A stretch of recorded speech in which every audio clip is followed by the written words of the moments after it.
ಹಾಸನಾಂಬೆ ದರ್ಶನೋತ್ಸವದ ಕೊನೆಯ ದಿನ ಇದು 13ನೇ ದಿನ. ನಿರಂತರವಾಗಿ 13 ದಿನಗಳು ಲಕ್ಷ ಸಂಖ್ಯೆಯಲ್ಲಿ ಭಕ್ತರು ಆಗಮಿಸಿ ದರ್ಶನವನ್ನು ಮಾಡಿದ್ದಾರೆ. ಈಗ ಕೊನೆಯ ಕೆಲವು ಗಂಟೆಗಳು ಬಾಕಿ ಇದೆ. ಇವತ್ತು ಕೂಡ ಲಕ್ಷಾಂತರ ಸಂಖ್ಯೆ ಭಕ್ತರು ಆಗಮಿಸಿ ದರ್ಶನವನ್ನು ಪಡೀತಾ ಇದೆ. ಕೊನೆಯಂತಲೂ ಕೂಡ ಉಸ್ತುವಾರಿ ಸಚಿವರು ಜಿಲ್ಲಾ ಮಟ್ಟದ ಅಧಿಕಾರಿಗಳ ಜೊತೆ ಹೇಗೆ ನಡೀತಾ ಇದೆ ದರ್ಶನ, ಇವತ್ತು ಧರ್ಮ ದರ್ಶನದ ಎಷ್ಟು ಗಂಟೆ ಆಗ್ತಾ ಇದೆ, 1000 ರೂಪಾಯಿನ ಟಿಕೆಟ್ನ ಕ್ಯೂನಲ್ಲಿ ಎಷ್ಟು ಗಂಟೆಗೆ ದರ್ಶನ ಆಗ್ತದೆ, ಎಲ್ಲ ಮಾಹಿತಿನ ಪಡ್ಕೊಂಡು ಖುದ್ದು ಹಾಜರಿದ್ದಾರೆ. ಅವ್ರನ್ನ ಮಾತಾಡ್ತಾ ಹೋಗೋಣ. ಸರ್, ಫಸ್ಟ್ ನೀವು ಬಂದು ಕೇಳಿದ ಪ್ರಶ್ನೆ ಧರ್ಮ ದರ್ಶನದ ಎಷ್ಟು ಗಂಟೆಗೆ ಆಗ್ತಾ ಇದೆ ಅಂತ ನಾನು ನಿಮಗೆ ಅದೇ ಪ್ರಶ್ನೆ ಕೇಳ್ತೀನಿ. ಇವತ್ತು ದರ್ಶನ ಹೇಗೆ ನಡೀತಿದೆ, ಧರ್ಮ ದರ್ಶನ ಎಷ್ಟು ಗಂಟೆಗೆ ಆಗ್ತಾ ಇದೆ, 1000 ರೂಪೀಸ್ ಕ್ಯೂ ಎಷ್ಟು ಗಂಟೆಗೆ ದರ್ಶನ ಆಗ್ತದೆ, ಏನಿದೆ ಸರ್ ಮಾಹಿತಿ? ಸ್ಮೂತ್ ಆಗಿ ನಡೆದಿದೆ. ನಿನ್ನೆ ರಾತ್ರಿ ದೀಪಾವಳಿ ವಿಶೇಷ ಪೂಜೆಗೆ 6 ಗಂಟೆ ರಾತ್ರಿ ದರ್ಶನ ಇರಲಿಲ್ಲ. ಹಂಗಾಗಿ ರಾತ್ರಿ ಬಂದವ್ರಿಗೂ ಕೂಡ ಬೆಳಿಗ್ಗೆ ದರ್ಶನ ಆಗಿದ್ದರಿಂದ ಇವತ್ತು ಸರಾಸರಿ 4ರಿಂದ 5-5:15 ಗಂಟೆ ಆಗ್ತಾ ಇದೆ ಧರ್ಮ ದರ್ಶನ ಟೈಮು. ಹಾಗೆ 300 ರೂಪಾಯಿ ಟಿಕೆಟಲ್ಲಿ 1:30ರಿಂದ 2 ಗಂಟೆ ಟೈಮ್ ಆಗ್ತಾ ಇದೆ.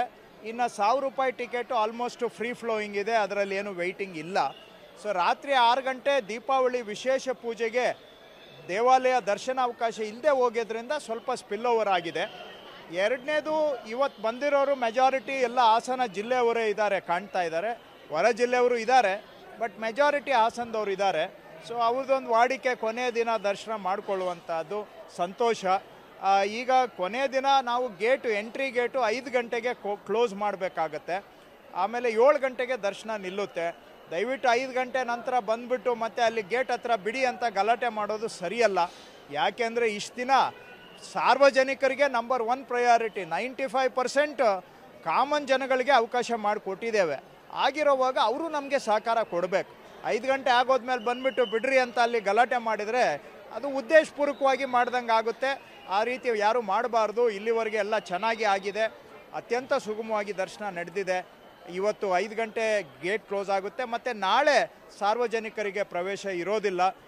ನಾಳೆ ಬರೀ ಪೂಜೆಗೆ ಮಾತ್ರ ಅವಕಾಶ ಇದೆ. ದೇವಾಲಯ ಬಂದ್ ಮಾಡೋಕ್ಕೆ ಮೊದಲು ನಾಳೆ ಸಾರ್ವಜನಿಕರಿಗೆ ಅವಕಾಶ ಇರೋದಿಲ್ಲ. ಎಲ್ಲ ಸಹಕರಿಸಬೇಕು ಅಂತ ಮನವಿ ಮಾಡ್ತೇನೆ. ಈ ಸಲದ ದರ್ಶನೋತ್ಸವ ಎಲ್ಲವೂ ಕೂಡ ಒಂದು ರೀತಿ ಇತಿಹಾಸದ ಪುಟ ಸೇರೋ ರೀತಿಯ ಆಗಿದೆ. ಅದು ಸಂಖ್ಯೆ ಇರ್ಬೋದು, ಆದಾಯ ಇರ್ಬೋದು, ಎಲ್ಲವೂ ಕೂಡ. ಇದುವರೆಗೆ ಎಷ್ಟು ಲಕ್ಷ ಭಕ್ತರು ದರ್ಶನ ಮಾಡಿದ್ದಾರೆ, ದೇಗುಲಕ್ಕೆ ಟಿಕೆಟ್ ಮಾಡೋದ್ರಿಂದ ಎಷ್ಟು ಆದಾಯ ಬಂದಿದೆ, ಇದೆಲ್ಲ ಒಂದಷ್ಟು ಮಾಹಿತಿ ಸರ್.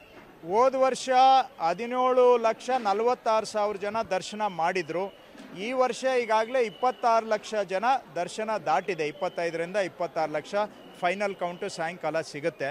ಸೊ ಹೋದ ವರ್ಷಕ್ಕಿಂತ ಸುಮಾರು 8.5 ಲಕ್ಷ ಜನ ಹೆಚ್ಚಿಗೆ ಈ ವರ್ಷ ದರ್ಶನವನ್ನು ಪಡೆದಿದ್ದಾರೆ. ಆದಾಯ ನೋಡಿದಾಗಲೂ ಕೂಡ ಈ ಬಾರಿ ಧರ್ಮ ದರ್ಶನದಲ್ಲಿ ತುಂಬ ಹೆಚ್ಚಿಗೆ ಜನ ಬಂದಿದ್ದಾರೆ. ಆದರೂ ಕೂಡ ಬರೋರ ಸಂಖ್ಯೆ ಜಾಸ್ತಿ ಆಗಿದ್ದರಿಂದ ಆದಾಯ ಟಿಕೆಟ್ ಸೇಲ್ಸು ಕೂಡ ಜಾಸ್ತಿ ಆಗಿದೆ. ಹೋದ ವರ್ಷ ಟಿಕೆಟ್ ಸೇಲ್ಸಿಂದ 9,68,00,000 ಬಂದಿತ್ತು. ಈ ವರ್ಷ ಈಗಾಗಲೇ 22 ಕೋಟಿ ದಾಟಿದೆ. ಸೊ ಇನ್ನೂ ಸ್ವಲ್ಪ ಲಾಸ್ಟು ಫಿನಿಶ್ ಆಗೋಷ್ಟೊತ್ತಿಗೆ 22 ದಾಟಿ ಹೋಗ್ತದೆ. ಸೊ ಆದಾಯ ಮೋರ್ ದೆನ್ ಡಬಲ್ ಆಗಿದೆ, ಡಬಲ್ಗಿಂತೂ ಹೆಚ್ಚು ಆದಾಯ ಬಂದಿದೆ. ಆದಾಯ ಬರೋದು ಅದು ನಮಗೆ, ನಾನು ಆರಂಭದಲ್ಲೇ ಹೇಳಿದ್ದೆ, ಅದು ನಮಗೆ ಲೆಕ್ಕಕ್ಕಿಲ್ಲ. ಜನ ಬಂದವರಿಗೆ ಚೆನ್ನಾಗಿ ದರ್ಶನ ಆಯಿತಾ, ಅದಷ್ಟೇ ನಮಗೆ ಬೇಕಾಗಿದ್ದು. ಈ ಬಾರಿ ಚೆನ್ನಾಗಿದೆ, ಜನಕ್ಕೆ ದರ್ಶನ ಆಗಿದೆ, ಸಾಮಾನ್ಯ ಜನಕ್ಕೆ ಚೆನ್ನಾಗಿ ದರ್ಶನ ಆಗಿದೆ. ಅದು ನಮಗೆ ಸಮಾಧಾನ, ಸಂತುಷ್ಟಿ, ಸಾರ್ಥಕತೆಯನ್ನು ತಂದುಕೊಟ್ಟಿದೆ.